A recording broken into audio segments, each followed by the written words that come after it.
आमच्या भागामध्ये ऊसाची लावण, ऊसाचं खोडवं आणि त्यानंतर भाताचं पीक घेण्याची प्रथा आहे. आता आमच्या भागामध्ये पाऊस जास्त पडतो, त्याच्यामुळे फेरपालटाचं भाताचं पीक प्रामुख्याने घेतलं जातं. परंतु कोकण किंवा घाटालगतचे तालुके सोडले तर बहुतांशी महाराष्ट्रामध्ये ऊसानंतर भात पीक न घेता सोयाबीन, मूग, उडीद, भुईमूग अशी वेगवेगळी पिकं घेतली जातात. आता ही पिकं कशी घ्यायची तर ऊसानंतर ऊसाचं खोडवं उगवून आणायचं. त्याला योग्य प्रमाणात 5-6 पानं येऊ द्यायची. चांगलं पानाचं क्षेत्रफळ तयार करून घेऊन त्या पानावर ग्लायफोसेट मारलं की तो ऊस मरून जातो. ऊस मरून गेल्यानंतर ऊसाच्या ज्या जुन्या सरीवरंब्या आहेत त्या सरीवरंब्यावरच टोकन पद्धतीनं आपल्याला रानामध्ये ओल असताना कोणत्याही पुढच्या पिकाची तुमच्या कुठल्या भागामध्ये कुठलं पीक असेल किंवा तुम्हाला जे गरज वाटेल त्या पिकाची तुम्ही टोकन पद्धतीनं पेरणी करू शकता आणि नेहमीप्रमाणे बाकीची सगळी कामं करायची. तणनाशकाचा वापर करायचा. काही पिकासाठी उगवणपूर्वीची तणनाशकं आहेत, उगवणीच्या नंतरची तणनाशकं आहेत. त्याच्यामुळं या दोन्हीचाही वापर आपल्याला करून मशागतीचा खर्च वाचवायचा, सेंद्रिय खताचा खर्च वाचवायचा, त्यानंतर तण नियंत्रण करण्याचा खर्च वाचवायचा. मग आता दुसरी गोष्ट कशी आहे की मशागत न करता हे पीक कसं येऊ शकेल अशी काही लोकांच्या मनात शंका निर्माण होती की कित्येक वर्ष, हजारो वर्ष, पिढ्यानपिढ्या आपण नांगरणे करून पुढचं पीक घेत आलेलो आहे आणि अजिबात न नांगरता हे पुढचं पीक घ्यायला सांगतात, हे कसं काय शक्य आहे. तर ह्याचा अभ्यास ज्या वेळेला आम्ही केला त्यावेळेला असं लक्षात आलं की मागल्या पिकाचे जमिनीखाली अवशेष ज्या वेळेला कुजत असतात त्यावेळेला सूक्ष्मजीव जमिनीची मशागत करत असतात. ही सूक्ष्मजीव जी मशागत करतात ती आज आपण जी मशागत करतो तशाच पद्धतीची मशागत आहे. ह्या मशागतीचा दर्जा आज बाजारमध्ये उपलब्ध असलेल्या मशागतीच्या या कुठल्याही अवजारापेक्षा या जीवाणूने केलेली मशागत कित्येक पटीनं चांगली आहे असा आपला अनुभव आहे. त्याच्यामुळं शून्य मशागत किंवा SRT किंवा बिना नांगरणीची शेती अशी काही वेगवेगळी नावं आहेत. याच्यामध्ये शेतकऱ्यांचा संभ्रम असा निर्माण होतो की जमिनीची मशागत अजिबात न करता पीक येणं शक्य नाही. तर इथं असं आहे की ही जैविक मशागत आहे, ही 12 महिने 24 तास मागल्या पिकाची जमिनीखालचे अवशेष कुजत असताना तिथे चालू असते. त्याच्यामुळे ही बिना नांगरणीची शेती नाही, ही निरंतर मशागतीची शेती आहे. आणि निरंतर मशागतीच्या शेतीमध्ये एक दुसरी गोष्ट प्रामुख्यानं मला आपल्या पुढे जी आणायची आहे ती अशी आहे की पारंपरिक शेतीमध्ये आपण बाहेरून मशागत करून सेंद्रिय खत आणून टाकलं तर पेरणीच्या वेळी उच्च पातळीवर जमिनीमध्ये सेंद्रिय खत असतं, परंतु पीक वाढीच्या काळात ते वापरलं जातं आणि कापणीच्या वेळेला ते पूर्ण पूर्वपदावर आलेलं असतं, संपत आलेलं असतं. परंतु शून्य मशागतीमध्ये पेरणीच्या वेळेला जेवढं सेंद्रिय खत असतं तेवढंच कापणीच्या वेळेला सेंद्रिय खत असतं. त्याच्यामुळे तुम्ही कोणतीही पूर्व मशागत न करता तुमची जमीन पुढच्या पिकाच्या पेरणीसाठी तयारच असते. त्याच्यामुळे दुसऱ्या दिवशी किंवा सवडीनं 4-8 दिवसात तुम्हाला आरामात पुढचं पीक घेता येतं आणि मशागतीचे कष्ट, मशागतीचे श्रम, मशागतीवर लागणारा वेळ, पैसा सगळं वाचतं आणि पुढेही अनेक फायदे आहेत. हे शेतकऱ्याला सगळं त्रासदायक ज्या गोष्टी आहेत त्याची बरेच संकट आहेत ती सगळी ह्या पद्धतीमध्ये सोडवली जातात आणि शेतीला शाश्वत आहे. ऊस शेतीनंतर फेरपालटाचं पीक घेताना बेड पाडले पाहिजेत का किंवा बेड किती फुटाचे असावेत, किती लांबीचे असावेत असा एक काही लोकांच्या मनात भ्रम निर्माण होतो.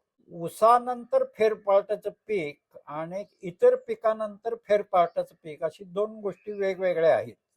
ऊसाला आपलं सरीवरंब्यावर आपण ऊस घेतो त्यावेळेला कोणतंही बेड पाडण्याची गरज नाही. ऊसाच्या जुन्या सरीवरंब्यावरच आपण पुढचं फेरपालटाचं पीक घ्यायचंय. पण ज्या ठिकाणी ऊस नाही आहे त्या ठिकाणी कमी वेळेत जास्त पाऊस पडतो आणि अशा वेळी जर त्या जास्त पावसामुळे जमिनीत पाणी धरून राहिलं तर ते कमीत कमी वेळामध्ये बाहेर घालून जाण्यासाठी बेड करणं गरजेचं आहे. पण आता मग बेड किती मोठा करायचा किंवा नाही करायचा ह्याच्यामध्ये संभ्रम जे आहेत ते साधारणपणे अति जड जमीन असली आणि पाणी धरून ठेवणारी असली तर 5 फुटाचे गादी वाफे करावेत आणि गादी वाफ्यावर खुणा करून त्याच्यामध्ये टोकन करावी. पण ज्या ठिकाणी जमीन चांगली निचऱ्याची आहे, जमिनीमध्ये उतार आहे चांगला, तर बेडची काही गरज नाही. उसाच्या सरीवरंबा हेच आपले बेड धरायचे आणि त्या सरीमध्ये ओलावा केला किंवा पावसानं ओलावा झाला की आपल्याला कोणतेही पीक टोकन पद्धतीने घेता येते. ज्या ठिकाणी खूप मोठ्या जमिनी आहेत आणि ऊस पीक नाही आहे त्या ठिकाणी जमिनीच्या मगदुराप्रमाणे बेड पाडायचे. जमीन पाणथळ होण्याची शक्यता असेल तर त्यांनी 5 फुटाची गादी वाफे करावीत आणि गादी वाफ्यावर टोकन करावी. जर जमिनीत चांगला वापसा असेल पण कमी काळामध्ये जास्त पाऊस पडत त्याच्या वेळी त्या जमिनीमधनं पाणी लवकर बाहेर निघून जावं यासाठी 40-50 फुटावर उताराच्या दिशेने नाल्या पाडाव्यात आणि ते नाल्यातलं पाणी एका बाजूनं पूर्णपणे आडवा पाट काढून बाहेर काढून जावं. आता नाल्या लांब अशा 50-60 फुटापर्यंत पाडल्या तर आपल्याला यांत्रिक पेरणी करता येते आणि मग यांत्रिक पेरणी करणं हे मोठ्या क्षेत्रवाल्यांसाठी फार महत्वाचं असते. कमी क्षेत्रवाला बेड पाडून हातानं टोकन करू शकतो. मोठं क्षेत्रवाल्याला हातानं टोकन करता येत नाही. त्याच्यामुळे त्यांनी बेडच पाडले पाहिजेत असा आग्रह नाही. परंतु दुसरी गोष्ट असं आहे की जमीन खूप मोठी जड आहे आणि ती पाणी लवकर निचरून जात नाही. अशा परिस्थितीमध्ये मात्र 5 फुटाचे बेड गादी वाफे चांगले पाडणं गरजेचं आहे. जमीन उताराची आहे, जमीन उत्तम निचऱ्याची आहे, त्यांनी त्या व्यवस्थित आपल्या जागेला जमिनीचा अभ्यास करून नेमका पाण्याचा कमीत कमी वेळेमध्ये निचरा होण्यासाठी काय रचना केली पाहिजे हे थोडंफार बदल करून त्या ठिकाणी ठरवावं आणि तशी सोय करून द्यावी. सपाट जमीन ठेवली तर तसा पाणी लगेच बाहेर होत जात नाही आणि त्याच्यामुळे पिकाचं नुकसान होऊ शकतं. तर बेड अमुकच मापाची पाहिजे किंवा सरी वरंबे पाहिजेत वगैरे असा कुठलाही आग्रह धरायचं कारण नाही. त्या त्या परिस्थितीनुरूप आपण योग्य सुधारणा करून हा निर्णय घेणं गरजेचं आहे. बेड जर असतील तर ठिबकनं पाणी देणं जास्त सगळ्यात चांगलं आहे. परंतु जमीन जर एकसारख्या सपाट असेल आणि मधल्या नालीत जर पाणी सोडून आपल्याला आतपर्यंत पाणी जाणं शक्य असेल तर पाटाने तुम्ही पाणी देऊ शकता. परंतु गादी वाफे काढले आणि जमिनीला जर उतारा असेल तर नालीतनं पाणी पाजून तुम्ही गादी वाफेवर पीक घेणं खूप मोठं कठीण होते. गादी वाफेच्या आतपर्यंत ओलावा जात नाही. अशा ठिकाणी 1 किंवा 2 लॅटरल टाकून ठिबक सिंचनच करणं सगळ्यात जास्त चांगलं आहे. खोडक्या ऊसाच्या जवळपास कुजायला 4-5 महिने लागतात. आपण ऊस मारून खरीपाचं पीक घेतो. खरीपाच्या पिकाचे 3-4 महिने आणि पुढे ऊस लावून परत केल्यानंतर ऊसाची भरणीला परत 3-4 महिने लागतात. ह्या 7-8 महिन्याच्या काळामध्ये ऊसाची खोडकी बऱ्यापैकी कुजून राहतात. आता सूक्ष्मजीवशास्त्राचा असा नियम आहे की जितका जास्त काळ ही कुजण्याची क्रिया जमिनीमध्ये राहील तितकं ते जमिनीसाठी आणि जमिनीची सुपीकतेसाठी सगळ्यात जास्त चांगला आहे. त्याच्यामुळे ऊसाची खोडकी ही सगळ्यात खूप मोठा जैवभार आहे. कुजायला जड असणारा पदार्थ आहे. त्याच्यामुळे हा दीर्घकाळ जेवढा कुजेल तेवढं जास्त चांगला आहे आणि बिना नांगरणीमध्ये हे कोणताही बाह्य खर्च न करता सहज शक्य होतं. आमच्या म्हणण्याप्रमाणे ऊसाची लावण आणि ऊसाचं खोडवं अशी 2 पिकं घ्यावीत. 2 वर्ष ऊस घेऊन ती जमीन काही प्रमाणात खराब होती.